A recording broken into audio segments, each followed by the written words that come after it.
Boa noite. Ministro da Fazenda, Fernando Haddad, diz que o governo está pronto para anunciar nesta semana pacote de corte de gastos. Depois de chegar perto de R$ 5,90, o dólar cai 1,4% e fecha em R$ 5,78 à espera do anúncio das medidas fiscais. E você vai ver também. Traficante Colômbia é indiciado como mandante dos assassinatos do indigenista brasileiro Bruno Pereira e do jornalista britânico Dom Phillips. No Rio de Janeiro, um homem morreu ao cair com um Speedfly, um equipamento parecido com um pequeno paraquedas. Este vídeo mostra o momento em que ele chega a saltar da Pedra Bonita, na zona sul da cidade. Ele não consegue decolar nem sustentação e despenca de uma altura de 250 metros. José de Alencar Lima Júnior tinha 50 anos. Segundo familiares, era instrutor de paraquedismo. A Polícia Civil está apurando o que provocou a queda. A polícia do Rio de Janeiro procura por duas mulheres que aplicaram um golpe conhecido como Boa Noite Cinderela em dois estrangeiros. Elas doparam e roubaram as vítimas. Imagens gravadas pela câmera do elevador mostram os estrangeiros acompanhados das duas mulheres. Um norueguês que mora em Ipanema, na zona sul do Rio, e um amigo alemão que veio passar uma temporada na cidade. Eles saíram na noite do último sábado e voltaram para o apartamento de madrugada com as suspeitas. Nas imagens, elas aparecem bebendo. Algumas horas depois, as duas deixam o local levando bolsas. A movimentação chamou a atenção do porteiro, que resolveu chamar a polícia. Os agentes foram até o apartamento que fica neste prédio. Como ninguém atendeu, decidiram arrombar a porta e encontraram os estrangeiros desorientados. Eles foram socorridos para um hospital público da região. A suspeita é de que foram vítimas do golpe conhecido como Boa Noite Cinderela. Após a alta médica, os dois prestaram depoimentos na Delegacia Especial de Apoio ao Turismo. Eles relataram que conheceram as mulheres em uma festa e que a dupla furtou notebooks, relógios, celulares e dinheiro.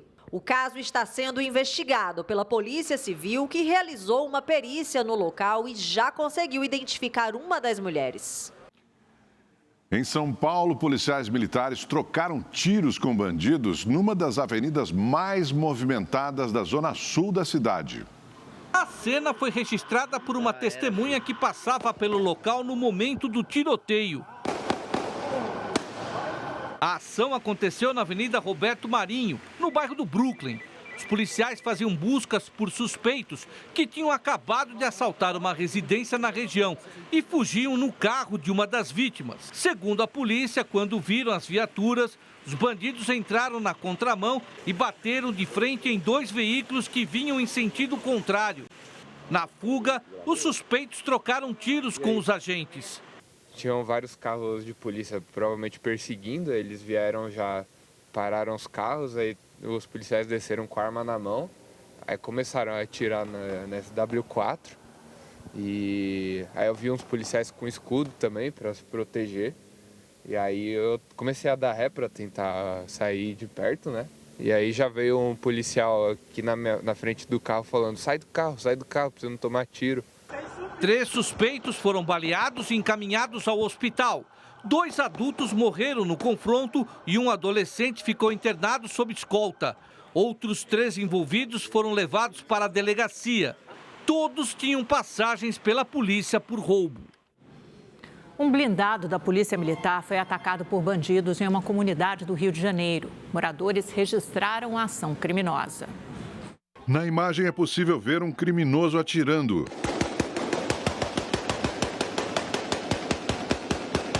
Logo atrás, outro bandido dispara com um fuzil. O outro criminoso volta a disparar. É possível ver muitas pessoas na rua que correm. O ataque foi a um blindado da Polícia Militar que estava baseado em um dos acessos à comunidade da Primavera, em Cavalcante, zona norte do Rio de Janeiro. Segundo a PM, os agentes não revidaram e ninguém ficou ferido.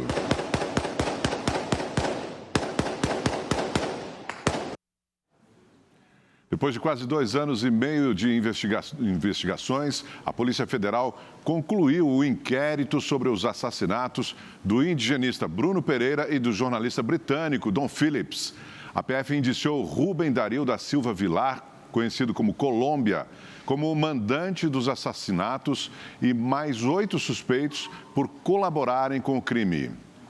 A investigação da Polícia Federal confirmou que os criminosos queriam assassinar Bruno Pereira para impedir o trabalho que o indigenista desenvolvia no Vale do Javari, no Amazonas, e as denúncias que ele fazia de quadrilhas de pesca ilegal da região.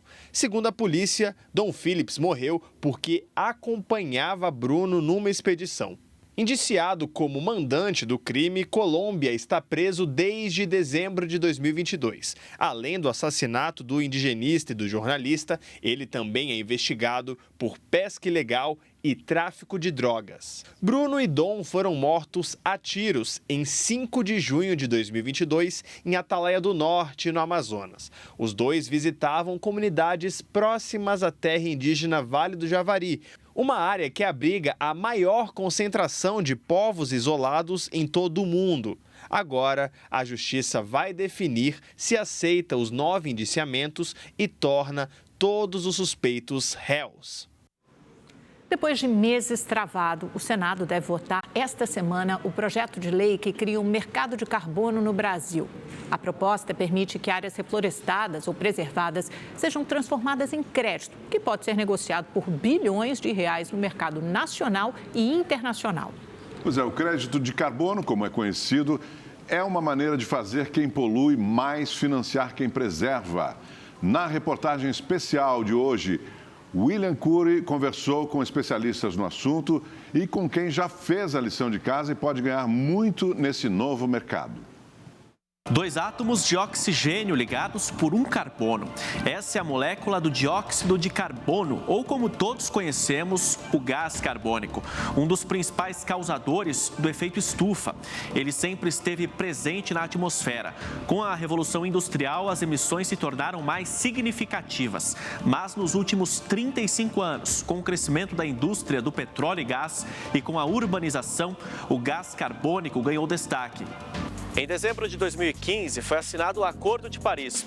O mundo reforçou o compromisso de reduzir as emissões para tentar evitar que o aquecimento global chegasse a um ponto sem volta.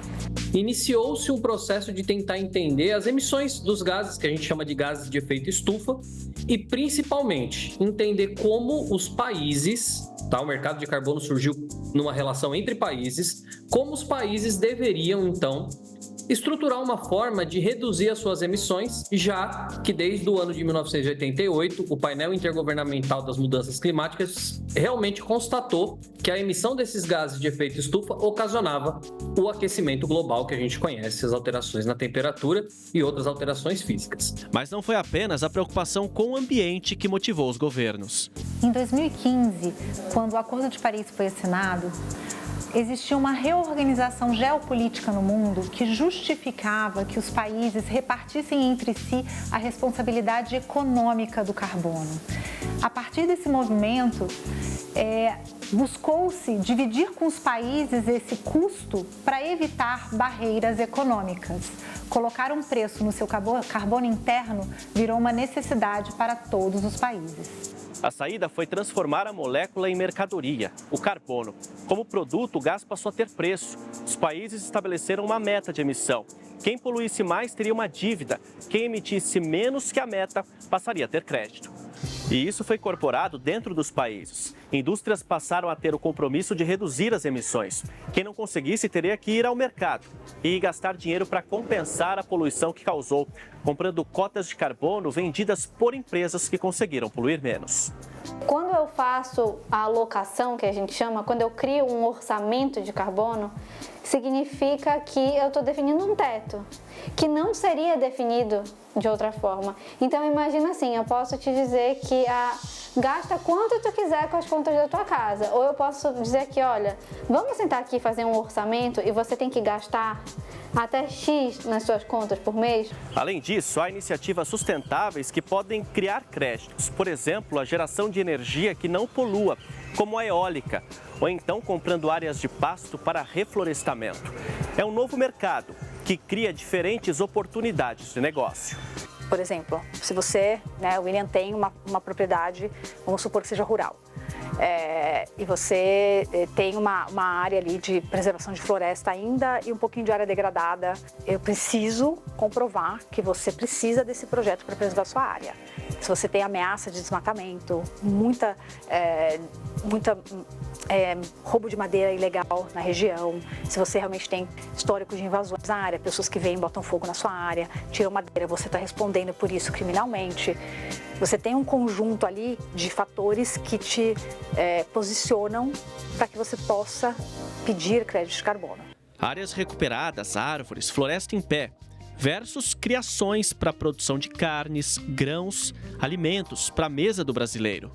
É um modelo que estimula, dá um incentivo econômico para que a gente mantenha a floresta de pé ou mesmo gaste dinheiro para reflorestar. Então, sem dúvida ele é benéfico, mas a gente vai ter que discutir uma coisa que é muito importante. O nosso país é um país em que a terra ela é muito produtiva para alimentar o mundo. Mas o Brasil ainda está atrás. O país não tem uma lei que obrigue a indústria a se comprometer com o meio ambiente. Por isso, o mercado de carbono por aqui é chamado de voluntário. Empresas que querem se posicionar em local de destaque no ambiente de negócio sustentável acabam aderindo ao sistema de metas por conta própria. Nós plantamos 1,5 milhão de árvores por dia, mais de 400 milhões de árvores por ano.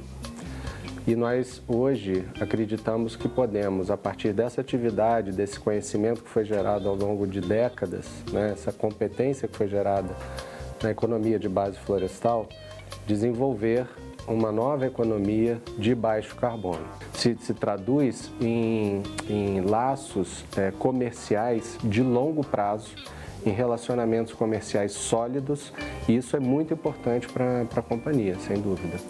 O projeto de lei 1148 de 2015, que trata da regulação do mercado de carbono no Brasil, voltou a ser discutido pelo Congresso. Se for aprovado, ele deve instituir uma economia de baixo carbono, que é quando o país limita a emissão de gases no setor produtivo e investe em tecnologias de geração de energia limpa.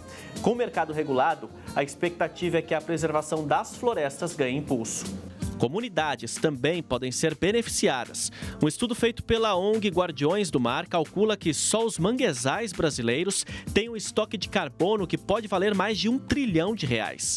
Ano que vem, Belém, no Pará, vai sediar a COP30, Conferência das Nações Unidas para o Clima. Se até lá for definido o conjunto de regras para regular o mercado de carbono, o país poderá ter papel mais relevante nas discussões.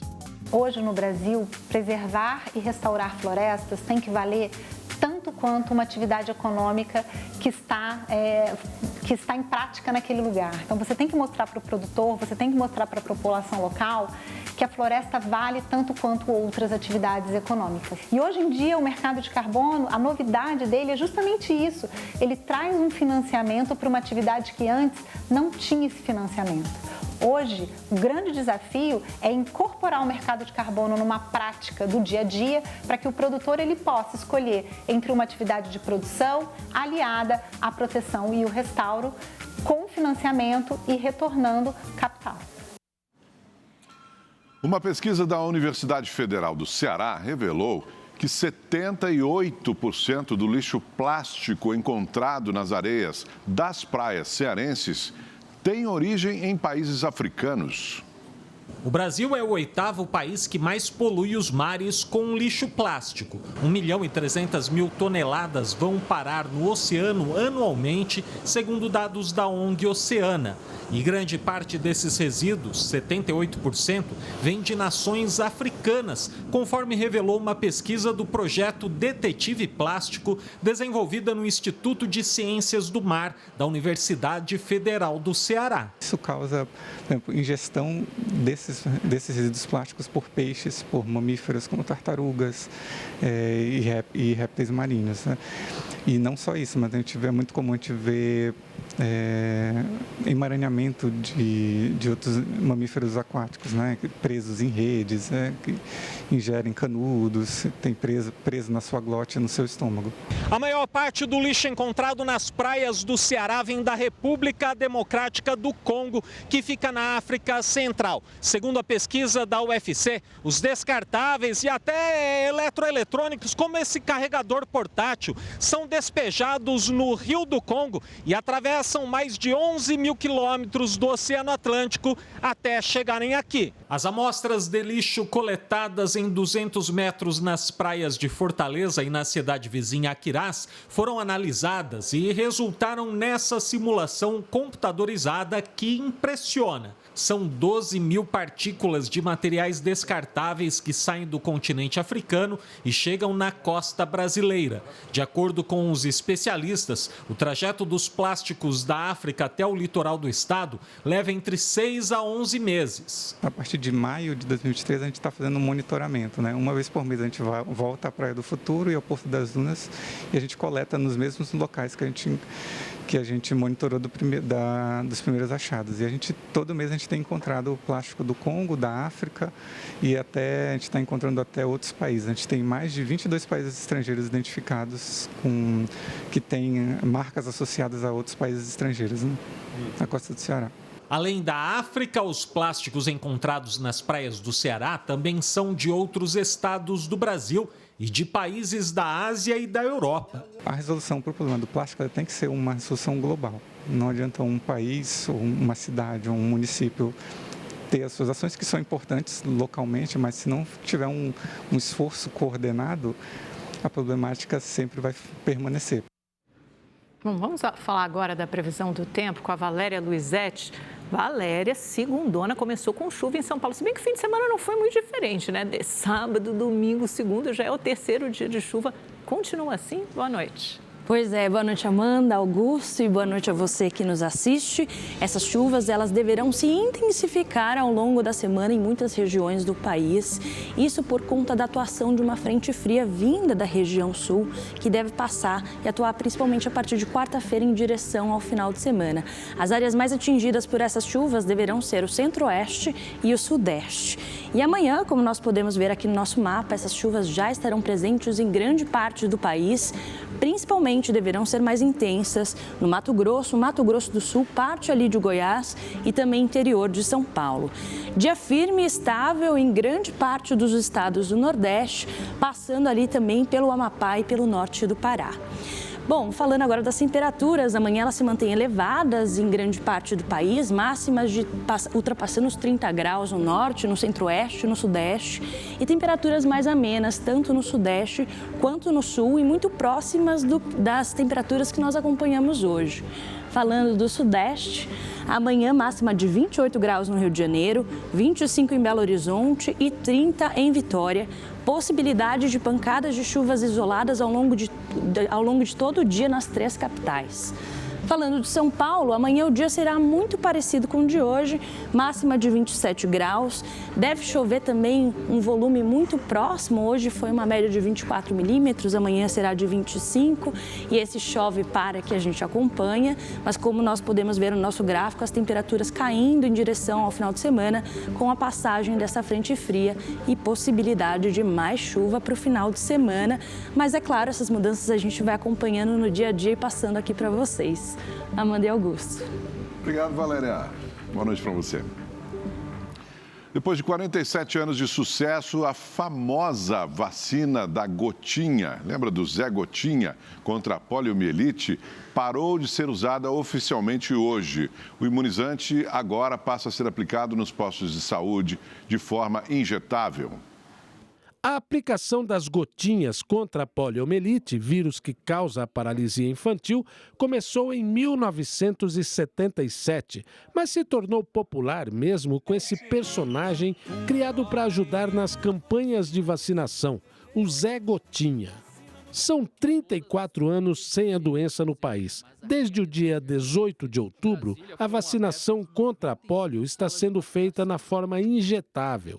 Segundo o Ministério da Saúde, foram avaliados para essa mudança critérios epidemiológicos e até mesmo a queda na cobertura vacinal no país. Uma das vantagens da vacina injetável é que ela provoca menos reações e, por isso, pode ser aplicada num número maior de pessoas. Essa mudança atende a uma recomendação da Organização Mundial da Saúde.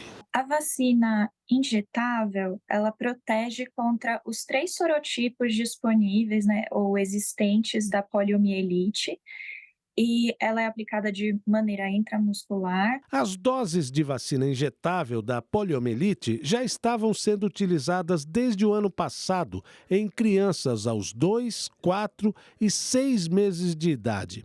A dose oral era aplicada no reforço aos 15 meses e também aos 4 anos.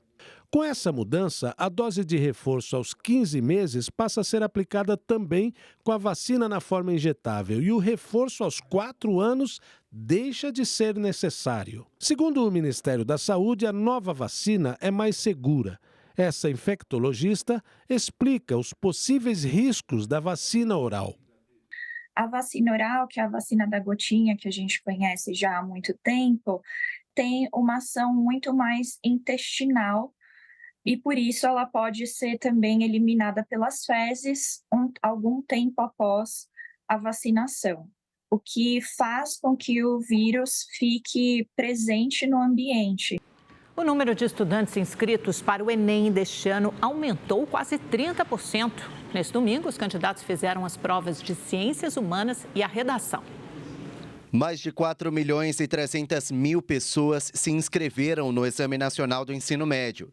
Só que no primeiro dia de provas, 26% dos candidatos faltaram. Alguns chegaram atrasados, como a Cássia, de Fortaleza, que vai ter de adiar o sonho de fazer enfermagem. A Gabriela se preparou durante 4 anos para entrar na faculdade de medicina, mas faltou luz na cidade onde ela mora, em Linhares, no Espírito Santo. E a estudante ficou presa no elevador. Assim que a energia voltou, meu pai já saiu correndo, me chamando, vamos, Gabriela, dá tempo, só que eu comecei a chorar, estava totalmente desestruturada, entrei em pânico.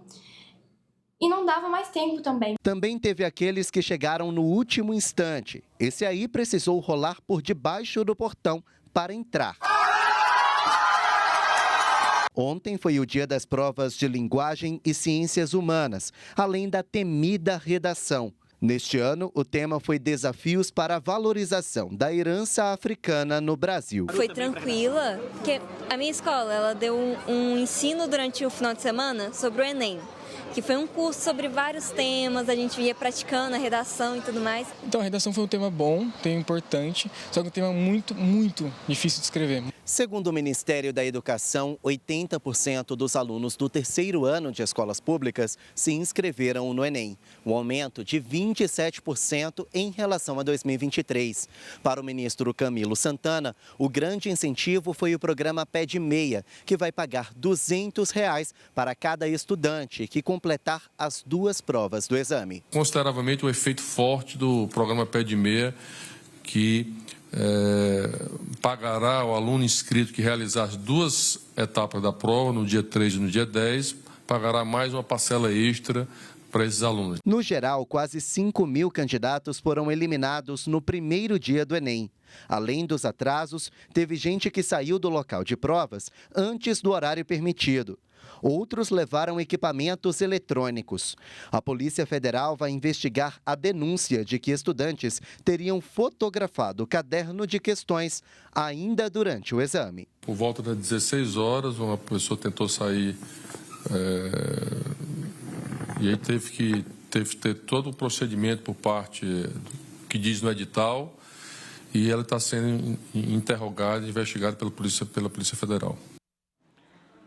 A Autoridade Nacional de Proteção de Dados, ligada ao Ministério da Justiça, instaurou um processo administrativo para apurar falhas no tratamento de informações relacionadas a menores de idade no TikTok. Além disso, a autarquia determinou que a plataforma adote uma série de medidas para regularizar o acesso de crianças e adolescentes, entre elas, a obrigação de cadastro para acesso às postagens da rede social. O processo de fiscalização pode terminar em sanções ao TikTok no país. A Secretaria de Saúde do Rio de Janeiro, por meio do Hemorrio, vai retestar 45 pacientes que receberam transplantes de órgãos entre dezembro de 2023 e setembro de 2024. O objetivo é investigar uma possível contaminação por HIV a partir dos órgãos doados infectados após a revelação do caso sem precedentes de infecção em 6 pessoas pelo Programa de Transplantes do SUS. O Estado informou que ainda não há prazo para a divulgação dos resultados.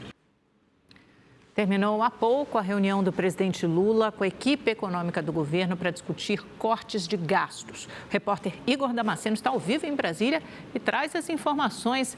Boa noite, Igor. Muita expectativa do mercado financeiro de toda a sociedade para saber, afinal de contas, quais serão esses cortes de gastos. A Haddad esteve hoje 2 vezes com Lula, mas a primeira reunião de manhã foi para falar de G20, né? Outro assunto. E agora à tarde, sim, para falar de medidas fiscais. Conte o que você sabe já para a gente, Igor, por favor.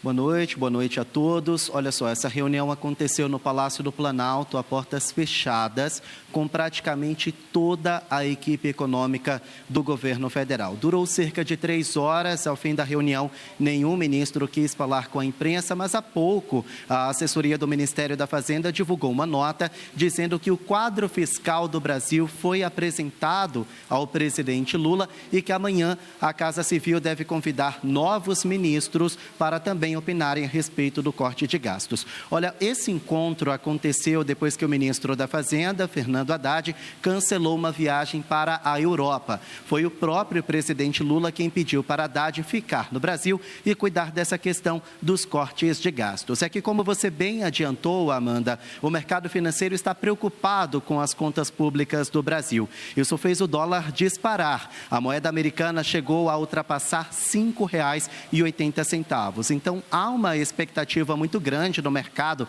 para a divulgação desses cortes de gastos. Só que até o momento o governo federal não anunciou nada de concreto.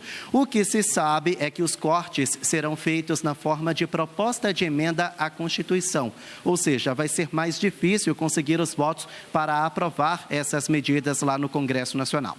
A ministra do Planejamento, Simone Tebet, já adiantou que os supersalários dos servidores estão na pauta do corte de gasto, assim como os programas sociais considerados ineficientes.